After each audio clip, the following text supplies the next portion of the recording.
Assalamualaikum warahmatullahi wabarakatuh. Bagaimana kabarnya hari ini anak-anak?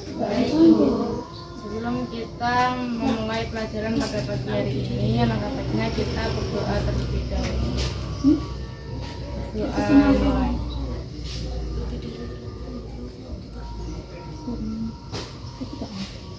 Berdoa selesai. Sekarang buka halaman 81 bab 5. Menjelaskan tentang ungkapan, peribahasa, dan majas. Pertama, ungkapan. Ungkapan atau idiom perkataan atau kelompok kata yang khusus untuk menyatakan sesuatu maksud dalam arti kiasan. Ungkapan dibentuk oleh kata-kata yang polanya terbentuk secara tetap. Kata-kata itu tidak bisa diubah-ubah susunannya dan tidak bisa pula disisipi dengan kata lain. Makna dari masing-masing kata itu melebur membentuk makna baru. Contohnya, buah ratapan. Maknanya isi ratapan.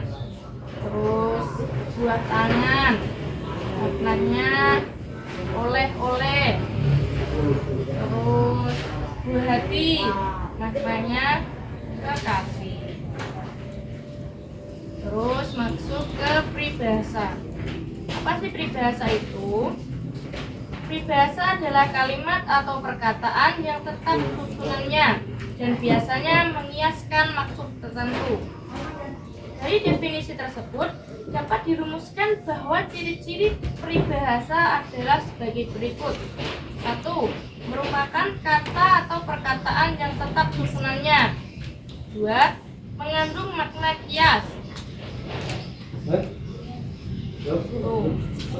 Contoh peribahasa lainnya. Pertama, ayam dapat, musang pun dapat. Maknanya berhasil menangkap pencuri berikut dengan barang-barang pencuriannya.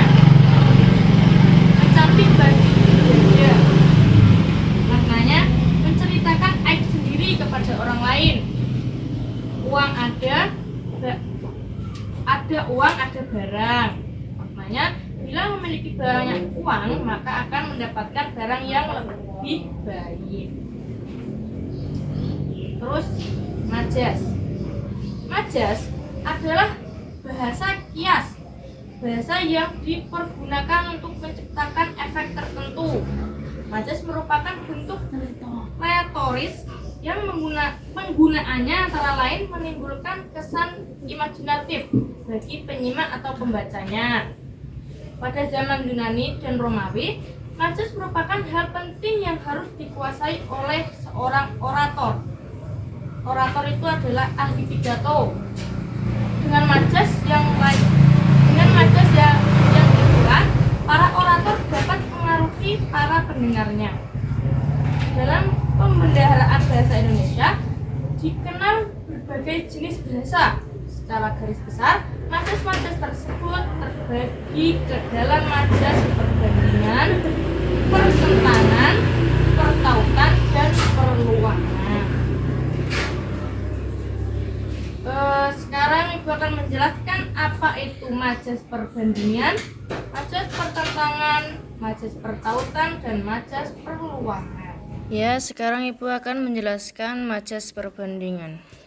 Majas perbandingan meliputi personifikasi, metafora, perumpamaan, dan alegori. Asosiasi adalah perbandingan dua hal yang pada hakikatnya berbeda, tetapi sengaja dianggap sama. Majas ini ditandai oleh penggunaan kata bagai, bagaikan, seumpama, dan seperti. Contohnya, semangatnya keras bagaikan baja.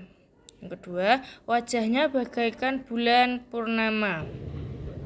Yang kedua, tentang metafora. Metafora adalah majas perbandingan yang diungkapkan secara singkat dan padat. Contohnya, dia dianggap anak emas majikannya. Kedua, perpustakaan adalah gudangnya ilmu. Yang ketiga, rajas yang keluar dari ufuk timur. Sekarang masuk Personifikasi adalah majas yang membandingkan benda-benda tidak bernyawa seolah-olah memiliki sifat seperti manusia. Contohnya, badai mengamuk dan merobohkan rumah penduduk. Kedua, awan hitam menebal diiringi halilintar bersaut-sautan. Terus kita masuk ke alegori. Alegori adalah majas perbandingan yang bertautan satu dengan yang lainnya dalam kesatuan yang utuh. Contohnya, hati-hatilah kamu dalam mendayung bahtera rumah tangga, mengarungi lautan kehidupan yang penuh dengan badai dan gelombang. Apabila suami istri antar nakoda dan juru mudinya itu setia sekata dalam melayarkan bahteranya, niscaya ia akan sampai ke pulau tujuan. Itulah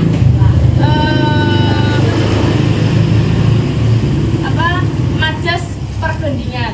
Sekarang kita masuk ke majas pertentangan. Majas pertentangan antara lain meliputi hiperbola, litotes, ironi, sinisme, dan oksimoron. Hiperbola adalah majas yang mengandung pernyataan berlebih-lebihan dengan maksud untuk memperhebat, meningkatkan kesan dan daya pengaruh. Contohnya, saya terkejut setengah mati mendengar perkataannya. Kedua, tubuhnya kurus kering setelah ditinggalkan oleh ayahnya. Cita-cita anak itu selalu melangit. Yang kedua, litotes. Litotes adalah majas yang ditujukan untuk mengarungi atau mengecil-ngecilkan kenyataan sebenarnya. Tujuannya antara lain untuk merendahkan diri. Contohnya, gajiku tak seberapa, hanya cukup untuk makan anak dan istri. Yang kedua, pertolongan apakah yang saudara harapkan dari saya yang lemah dan bodoh ini? Terimalah bingkisanku yang tidak berarti ini. Pokoknya tuh yang rendah banget. Terus kita masuk ke ironi. Apa sih ironi itu?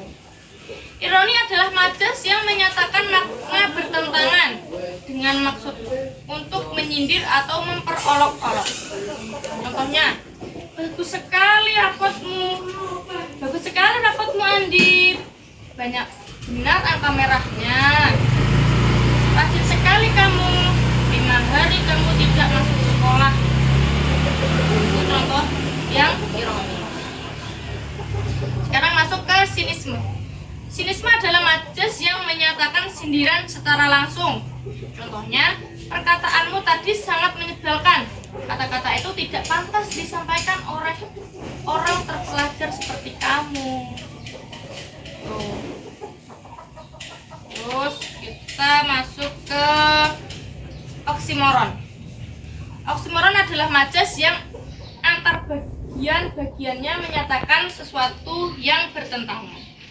Contohnya, nuklir dapat menjadi pemusnah massal, tetapi juga dapat mensejahterakan kehidupan umat manusia. Itulah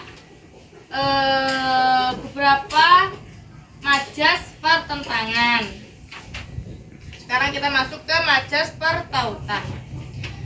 Majas pertautan antara lain meliputi metonimia, sinekdok, alusi, eufemisme, elipsis, dan inversi. Metonimia adalah majas yang memakai nama ciri atau nama hal yang ditautkan dengan nama orang, nama barang atau hal yang lainnya sebagai penggantinya.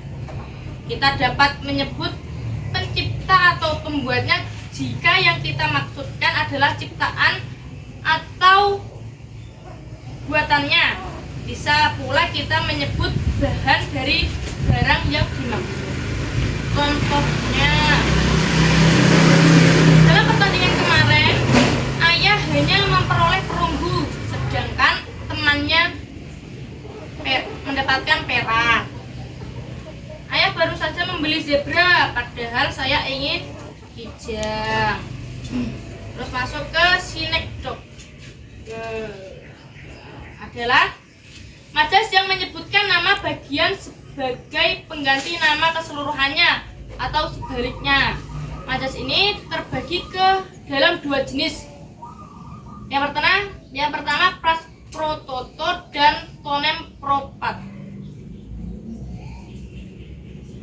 Pras prototo sebagian untuk seluruhnya, yang prototo seluruhnya untuk sebagian. Kita masuk ke alusi. Alusi adalah majas yang menunjukkan secara tidak langsung pada suatu tokoh atau peristiwa yang sudah diketahui bersama. Contohnya, banyak korban berjatuhan akibat kekejaman Nazi. Apakah setiap guru harus bernasib seperti Umar Bakri? Itu yang alusi. Sekarang kita masuk ke elipsis. Elipsis adalah majas yang di dalamnya terdapat penghilangan kata atau sebagian kalimat. Contohnya, dia dan ibunya ke Tasikmalaya. Menghilangkan predikat pergi. Itu yang elipsis. Yang terakhir, inversi. Inversi adalah majas yang dinyatakan oleh pengubahan susunan kalimat. Contohnya, paman saya wartawan. Itu bisa dijadikan wartawan paman saya. Dia datang, bisa diubah menjadi datang dia. Itulah pengertian dari majas pertautan. Sekarang kita masuk ke majas penegasan atau perulangan. Sekarang masuk ke majas penegasan atau perulangan. Majas perulangan terdiri atas pleonasme, klimaks, antiklimaks, retoris, aliterasi, anaklasi, repetisi, paralesisme, dan chiasmus. Pertama, pleonasme. Pleonasme adalah majas yang menggunakan kata-kata secara berlebihan dengan maksud untuk menegaskan arti suatu kata. Terus, klimaks adalah majas yang menyatakan beberapa hal berturut-turut yang makin lama makin menghebat. Yang ketiga, antiklimaks. Antiklimaks adalah majas yang menyatakan beberapa hal berturut-turut yang makin lama makin menurun. Kalau klimaks kan tadi makin lama makin menghebat. Kalau antiklimaks makin lama makin menurun. Terus retoris. Retoris adalah majas yang berupa kalimat tanya yang jawabannya itu sudah diketahui jawabannya oleh penanyanya. Tujuannya untuk memberi penegasan pada masalah yang diuraikan, untuk meyakinkan ataupun sebagai sindiran. Yang kelima, aliterasi. Aliterasi adalah majas yang memanfaatkan kata-kata yang bunyi awalnya sama. Ibu beri contoh yang aliterasi. Aliterasi contohnya darat, domba daku datang dari danau. Inilah indahnya impian, insan ingat ingkar. Jadi itu depannya tuh i, d, d. Terus antara klasis. Antara klasis adalah majas yang mengandung ulangan kata yang sama dengan makna beda. Terus yang repetisi adalah majas yang perulangan kata-kata sebagai penegasan.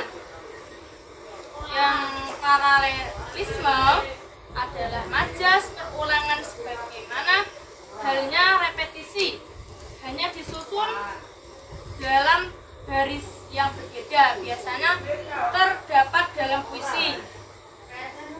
Yang terakhir, chiasmus. Chiasmus adalah majas yang berisi perulangan dan sekaligus mengandung inversi.